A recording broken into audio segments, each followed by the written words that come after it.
When looking for the king of podcasts, you're at the wrong channel. Well, excuse me! Looking for good ideas for life? You're far from good hands. Hey, bud, what's your problem? If you think the listener is always right, you're far from the right place. Out of order! Even in the future, nothing works! Hosted by a Northeasterner by birth, but a rebel by choice. Are you threatening me? If you want a host that floats between love and madness, and we know the night is always gonna be here anyway.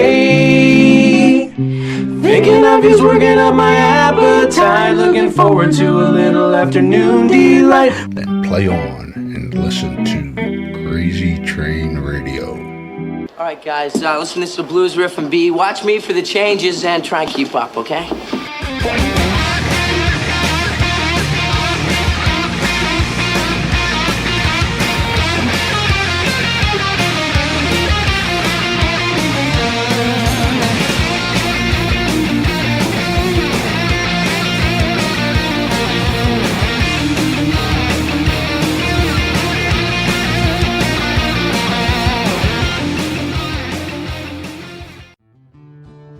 Warning, creators of this game do understand the subject matter may be offensive to some, but they do honor the families and people that have been affected by these real-life tragedies that these individuals have caused. Want to play a game? Oh, yeah! Lover of true crime? Yes, yes, yes. Well, we got an interesting game for you to check out. Wow. With the mashup of influences such as horror movies, collecting cards, and RPGs. What? Led to giving birth to an incredible creation of this game, Killers, the card game. You are all I children now. This game is a collectible trading card game featuring some of the most infamous killers, with tidbits of trivia on the back of each card to help you learn some insight to each criminal. Who the hell are you? Let's not forget, during the game, cops will be chasing you and these criminals. I'm a cop, you idiot! However, check out their website listed through all social media today, which can be found under Killers, the card game. Am I on the internet? I want to play a game.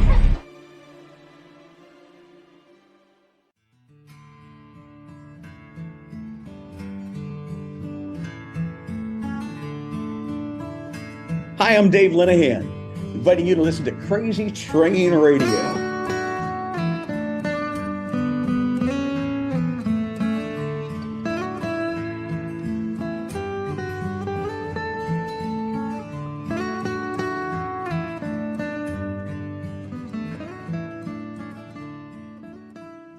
Hey folks, it's your least favorite host in the podcast world, your croc, Jonathan Steele. And boy, do we have a good one for you today.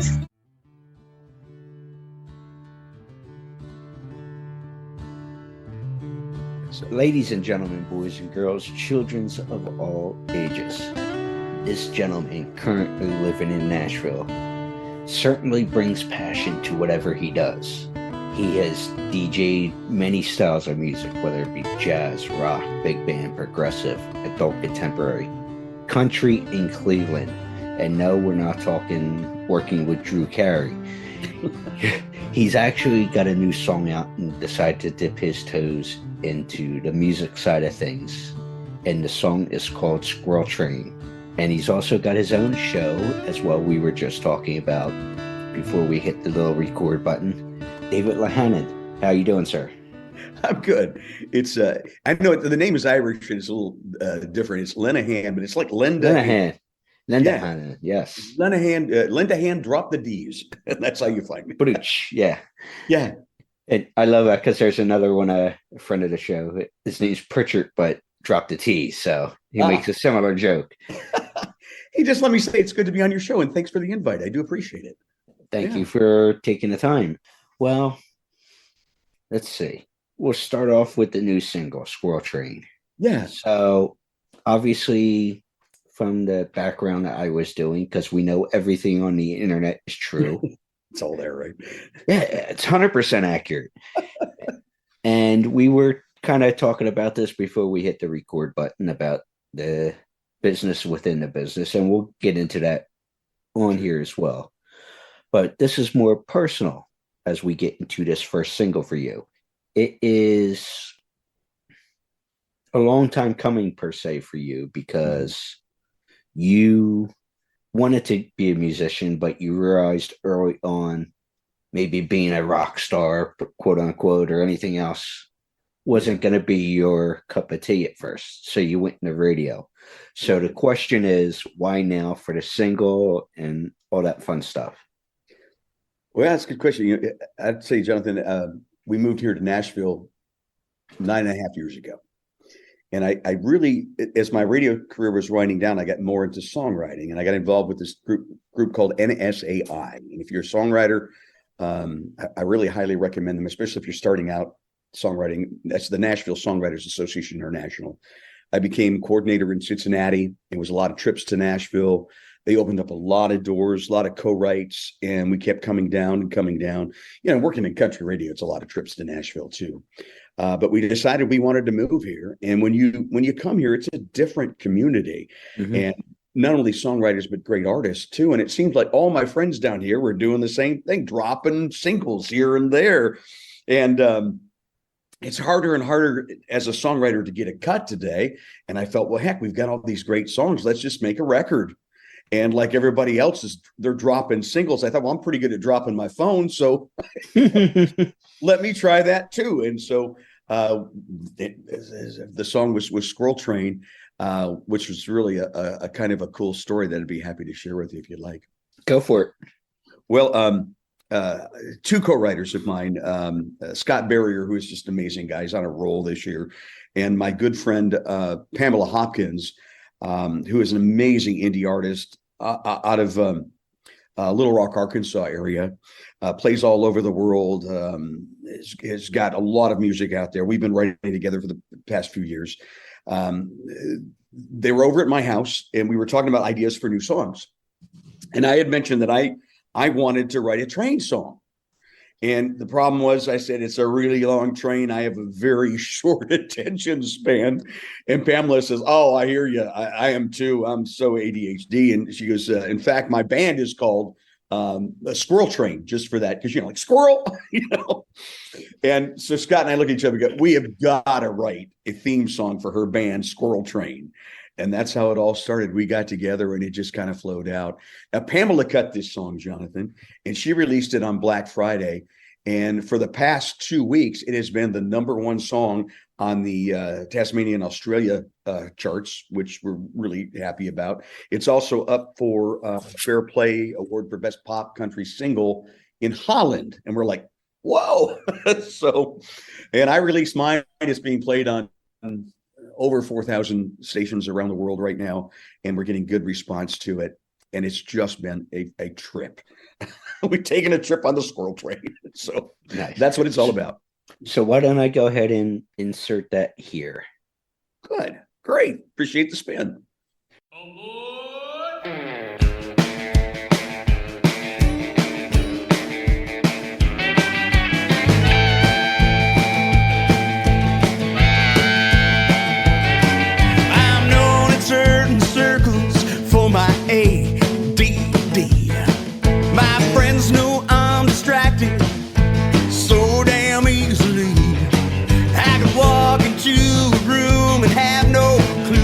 Why I'm there.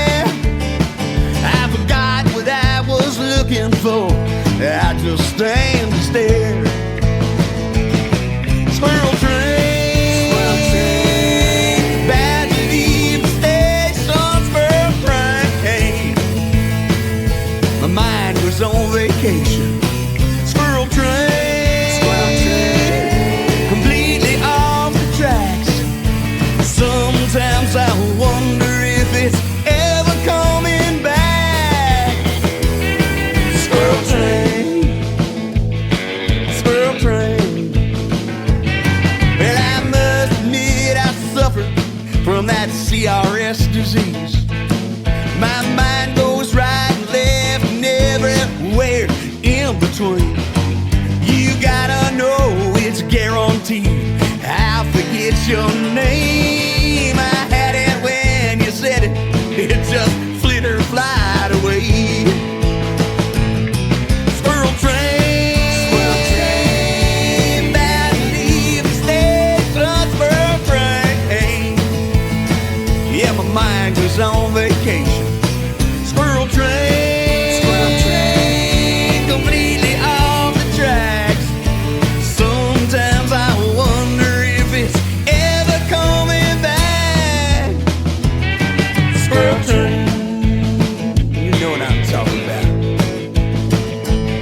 Well, I swear to you that I'm not blonde and my head ain't filled with hair. In fact, it's just the opposite. There's way too much in here.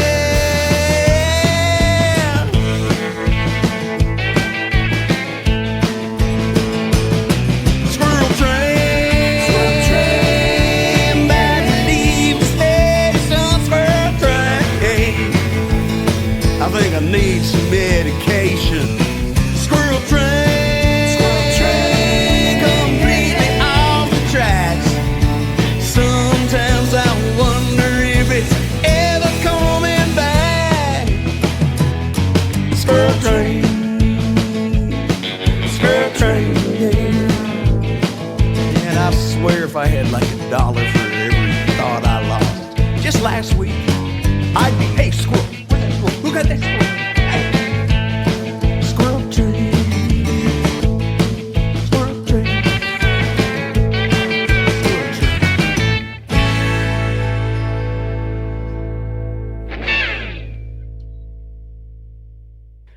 So coming out of the ADHD line, as we like to call it, there with Squirrel Train, and I don't know if you saw me raise your hand when you were giving it. I did. I could see that. Yeah, that was Yeah. fits in my boat. 'Cause I can't tell you how many times a day I walk into a room and I know I came in here for a reason. What was that? then you get the sidetrack of everything else. Oh yeah. It's like, hence Squirrel. Yeah, Squirrel. Exactly So, right. So, I thought a lot of people could identify. So I do it lighthearted. I so see a new drop there. Just play during episodes. Squirrel. Exactly. Usually we go with the drops from movies and TV and all that stuff. Squirrel's going to be one of those new ones that we just for the avid listener who. I appreciate that. That's great. I could see myself cutting that down. Oh boy! But you are a guy that grew up in Cleveland, but bounced all around, like I said, with the radio side of things. Yeah. So what attracted you to radio? Oh man. I went to college, believe it or not. I was on a pretty good hockey team in high school. We won 2 state championships. What are you guys doing? Putting on the foil every game. Yeah, you want some? And we thought we could walk on the hockey team where I went to college. Of course, that didn't work. And when I realized I wasn't going to make that team, I was depressed. And and I went to this dorm party one night, and there was a DJ there playing the music. And I walked up to him, introduced myself, and I said, "Man, it's pretty cool what you do. I love music." And he goes, "Well, I do a little radio show. Why don't you come by the station and show you what it's all about?" And so I did, and I was hooked like right away. Next thing I know, I'm doing a radio show on the weekends, and I was hooked and never looked back, and just absolutely loved radio. To me, it was magic, back then, So I dedicated myself to that. A lot of time in the studio practicing, and got very lucky, very, very fortunate. So it's a beautiful thing. Yeah. Mm-hmm. Well, with that being said, and we were kind of talking about this before we started, what has been the biggest change in the industry from your perspective? I know there's a lot. Well, the deregulation of the broadcast industry was really a double-edged sword. I think for the owners and stuff, it allowed them to accumulate a lot of stations, and we've got big groups, very few mom and pop stations left anymore. So these big groups like, Clear Channel, which is now iHeartMedia, they own the majority of the stations, and they for business reasons, I'm sure, doing it on the cheap, one guy can work on a lot of different stations and voice track and things, and it really helped them cut costs, which probably helped to save the radio industry a little bit. But for guys like me and a lot of my friends who were finding themselves out of work, it was really, really sad. And unfortunately, my best friend in the whole world, Doug Wilbur, and his wife Lori, they owned a couple of as we would say, mom and pop stations just outside of Cleveland. They really recently retired and sold the station, but it's still, locally owned. And those kind of stations today have my heart. They're live and they're local, and we're getting very little of that on radio today. It became really evident to me, a few years back, I was living in Cincinnati, and we had the remnants of this hurricane that had blown through. And it created havoc in Cincinnati. I mean, I got a new roof out of that, but power was off for like 3 days. And normally you could go to a radio and you could find out what was happening, right? Mm-hmm. But there was no local coverage. The one big local station in Cincinnati was broadcasting the Reds baseball game, which that's cool, but we couldn't find out what was happening in our community. And it was very frustrating. And to me, that said it all about the state of radio. Radio was always live and local. When something was happening, it was immediate. You can go to your radio and find out what was going on. And to me, it all hit me so hard that day that there's none of that left anymore because of these big conglomerations. And it's sad, but that's just the way it is today. Unfortunately, it's the nature of the beast. And we were talking about the different aspects of it. I referenced Howard Stern, who everybody knows I listen to, and the change of the business that way, everything going terrestrial to Sirius and such with the big business. Yeah. That's part of the big business of things. Oh, yeah. What were you teaching in broadcast school? Was it one of those, what kind of school was it something you started? What was that? I didn't start it, but I was the director of this Ohio Center for Broadcasting. We had schools in Denver, in Chicago. There was 2 schools in Chicago, Cincinnati, Cleveland, and they've since expanded. And they're a different kind of school now. They're calling a media school, but at the time we were teaching radio and television. And what I would tell them is, that it would take passion and a lot of hard work, but that you could make it. And it was about networking and getting to know people. And we preached very heavily that you need an internship. In fact, we made it part of the program. You had to have an internship if you were going to graduate. You'd have so many hours of internship. But that was good because you got to know people. And it's all about who knows you, not only who you know, but who knows you, and getting known and showing them how hard you work. And I'm so proud of some of my students who just dug in. I've got students that are doing morning radio, doing big productions and promotions and different aspects from sales all over the industry. And I'm real proud of that. So that's what we talk, passion and living the dream, fake it until you make it, that kind of stuff. So here, I'll add something to that as well. And a friend of mine who is was in the wrestling industry, very well known, and he's doing something else with maybe yoga. Bang, get that in there. No plug in for him. But he always said something along the lines of, it's not who you know or who knows you, it's who's willing to say they know you and vouch for you. Wow, I like that. Boy, consider that stolen. Yeah, no, it was good when he said that. That is so right on. It's so true. Yeah. I love it. Dally always says, who are those people willing to say they know you and vouch for you in whatever you do? That's good. That's so true. There's so smart that way. Oh yeah, beautiful. Love it. And you notice that with the success of anybody, that is so true. Mm-hmm. It really is. So, as I mentioned in the introduction, from a DJ perspective, what has been your favorite style to play? Obviously, your focus now has been country, but is there a certain genre that you've liked doing? First of all, if you listen to my podcast, Songwriter Connection Podcast, you're going to, and thanks for the plug. We're going to get there. Yeah. I preach that I hate genres. I really hate. In fact, you'll hear me sometimes. I'll ask, I'll say, how do you answer the question, what kind of music do you play? Think about that. That's all I'll ask an artist or a songwriter. And I get different answers. And when people ask me that, I always say, well, hopefully I play good music, but that's going to be up to you to decide. I hope you'll give it a chance. So I hate putting people in these tiny boxes and saying you're folk, you're this, you're that. Because the great artists, I believe, define their own genre. If you look at people like Taylor Swift, there wasn't a Taylor Swift before Taylor Swift. But look what she's done. There wasn't a Dolly Parton before Dolly Parton, you know? So they've created their own genre. And look at Dolly. I mean, she's in the Rock Hall of Fame. She's in the Country Music Hall of Fame.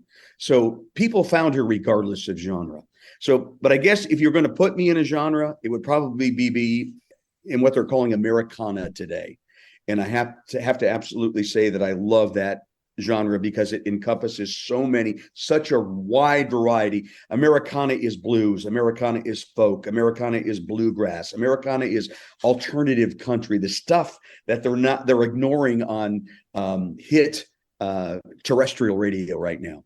There's great music in Americana. So I guess I'm proud to kind of be, if you're going to put me in any genre, Americana, you know? So, you know. Well, speaking of that, from the DJ side of things, and obviously this has changed a big deal as well, because obviously in my area, I know a lot of the legendary DJs, which is becoming few and far between because of the business structure.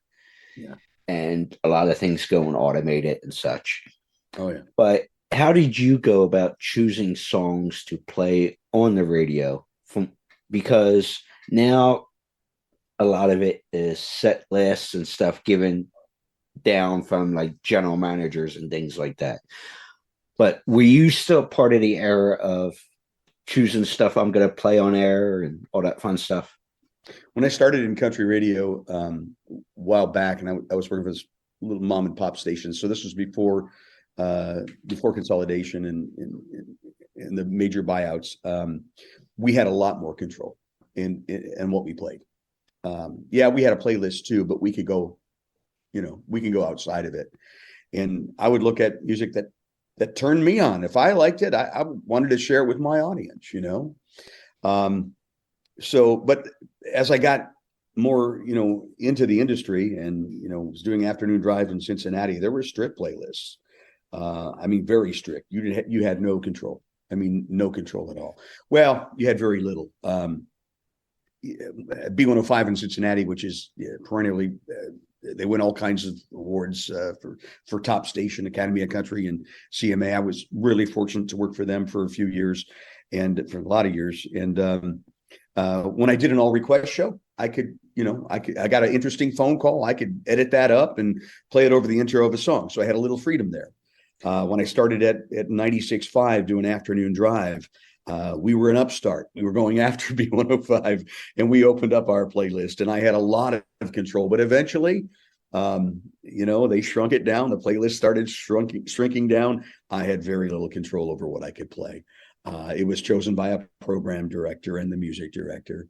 And that was that, so every now and then I could suggest, I'd say, hey, I really like this. Can we play it?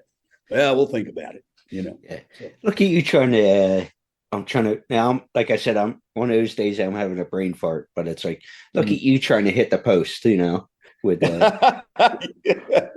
you'd almost think I had an education in this stuff, which is scary. Did you do radio? Did you used to do radio? I guess went to college for it, but I ended up not doing it because of, the internships and all that stuff. I needed to make money, but it history majored and communications, TV, radio, because that was always my passion. Nice. So, Oh, great. but you'd almost think, and I'm thinking about doing a contest again about, beating a post, because people think that's so easy to do, to where DJs, whether it's terrestrial or Sirius, trying to talk over everything before the first lyrics come on. So What your listeners have to understand is back in the day when we actually dissed, we were jockeys of discs, actual records. Yeah, you'd put on that, you'd cue it up, and when you'd hit it, it was live on the air. You'd hit it, and you'd be talking right up to that post is the beat before the guy starts singing, right, or the lady starts singing, for the artist starts singing. And it was a real art to be able to feel that music and do that. Today, with voice tracking, everything is recorded. It's a piece of cake. Yeah. But back then it was an art, and you practice it, So yeah, exactly. It's funny that we're going this far into baseball, as they say, but but the other thing I want to bring up before we mention the podcast is the Nashville Songwriting Connection, the TV show. Yeah. Did you ever preference whether it was TV or radio you enjoyed doing? I always loved radio I love doing radio a lot more than TV. I did very little TV. I was never comfortable. I couldn't get as comfortable in front of a camera as I was behind a mic. I didn't know where that camera was looking, But the Nashville Connection television show was in Cincinnati. And when I got involved with NSAI, there was a guy, my brother from another mother, Greg Althammer. Whenever he called me and said I had an idea, I said, "Oh, look out." And he said, "I have this idea. Let's do a TV show.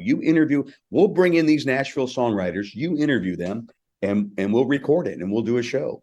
And it was a blast. We would always tape the show in advance and then and let them have a show that night somewhere in Cincinnati and try to make a little money. But it was fabulous. We got to meet a lot of these up and coming writers and make connections with them. And, it's funny. Everything seems to be connection with me. My radio shows are called Nashville Connection. The podcast is Songwriter Connection. That TV show is the Nashville Songwriters Connection, because that's how important making connection is, right? It's we talked about the network. It's, how do you know who knows you? And now we add to that, thanks to you, it's who's willing to say they know you. Yes. Oh, that was such a great line when he said that to me. Love it. I said, I'm stealing that. I don't care. What's his name? Because I want to properly credit him when I steal that. Dallas Page. Dallas Page. I'm writing it down. Dallas Page. And he's a wrestler. Yeah. He has DDP yoga as well now, too. Oh, that's awesome. And that's been, he was on Shark Tank and all that fun stuff with it. And great dude, Don't know him, but I love him. But very smart cat. I'll bet. But, I would say. When you drop words of wisdom like that, there's something working in that gray matter. I know. I mean to say they know you. Oh, that's fantastic. Anyway, So speaking of the podcast, Songwriter Connection. Yeah. And what you do there is looking at the craft of songwriting through the eyes of songwriters. Yeah. So what do you think is the biggest take from your show for people who listen? Well, the genre thing I think is important, but basically that songwriting is a craft, and that you need to work hard on that craft. I think it can be it can be learned, but I think you got to have talent too. I think you have to be willing to learn the rules before you can break them. The thing I get out of it is there's a tough question. I think being genuine and authentic. Are you writing in a style that is conversational? Would people really say it the way you're saying it? Are you writing specifically toward the idea or the hook of that song? Does every line point to what you're trying to say? So things like that, and if you listen to my show and you're a songwriter, you're going to find all kinds of little tidbits and things. With every show, we try to give you a little something more that you can grow your songwriting from, And we talk about looking at the craft of songwriting through the eyes of the songwriter. That's what I mean.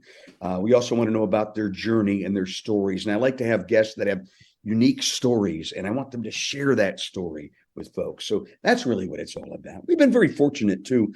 We started doing this in January of 2021. So those are the pandemic years.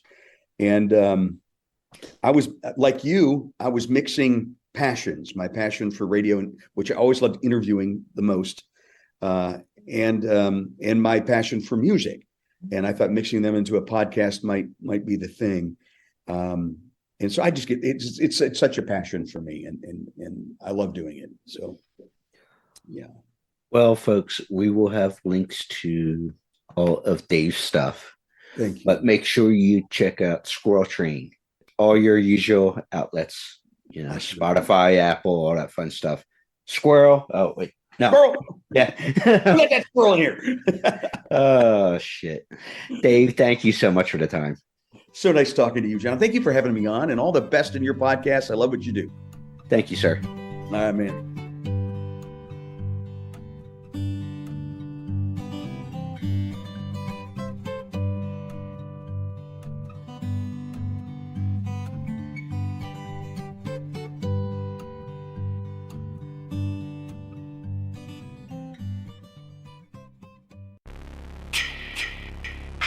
Hey there, Friday fans. We know how much you enjoy the movies. Enjoy grabbing your Friday merchandise and interacting with the Friday family, whether it be at conventions or during our particular watch-alongs. Well, when you're looking to get yourself masks, why not check out our friends over at Camp Blood Customs out of New York State and order your specific custom mask from any of the films. All orders are made specifically. Your needs and wants are. Make sure you find Camp Blood Customs on Facebook, Instagram, and all over social media and order yours today.